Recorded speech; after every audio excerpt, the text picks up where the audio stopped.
Bird and Monkey. In the heart of a deep, green jungle, a cold winter rain fell without stopping. It dripped from every leaf and turned the ground to mud. Huddled miserably on a thick, slippery branch was a family of monkeys, their fur soaked and their bodies trembling with cold. Suddenly, Cappy, the youngest monkey, chattered with excitement. He pointed a shaky finger to the forest floor. Below them lay a cluster of bright red gunja fruits, scattered like glowing embers from a forgotten fire. "Look," he cried, "fire. We can warm ourselves." Hope gave them energy. The monkeys scrambled down the wet tree trunk and eagerly gathered the scarlet fruits. They carefully arranged them in a small pile, truly believing that with a little effort, they could coax a life-saving flame from the pretend coals. High above the scene, sheltered from the rain by a waxy leaf, a small bird named Pip watched the monkey's efforts. He puffed out his warm feathers and shook his head. "Oh dear," he chirped softly to himself. "They'll be blowing on those berries until they're blue in the face." Down below, the monkeys took turns.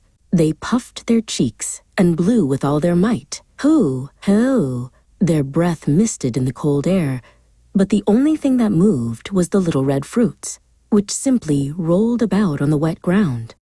Pip couldn't bear to watch their useless struggle any longer. He swooped down to a lower branch. "Excuse me," he called out.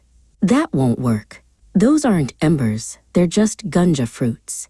You're wasting your strength." Cappy scowled, his lips peeling back from his teeth. "Mind your own business, feathered pest," he snapped. "We don't need your help." The other monkeys grumbled their agreement and turned their backs on Pip, blowing on the useless fruits with renewed, angry determination. But Pip was certain he knew best. He fluttered down to the ground, landing right in front of the monkeys. "You're being foolish," he insisted. "There's a dry cave just beyond those rocks. That's where you should go. You need real shelter, not pretend fire." Cappy was cold, hungry, and utterly fed up. Being called foolish by this chirping busybody was the final straw. With a furious shriek, he lunged forward and grabbed the startled bird.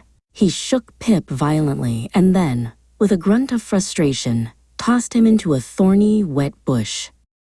Pip lay tangled in the thorns, his wing twisted and his heart full of shock and pain. The monkeys, their anger spent, finally abandoned the cold fruits and huddled together once more, shivering in the endless rain. And Pip learned a painful lesson. Good advice is a gift, but it is worthless if given when it is not wanted.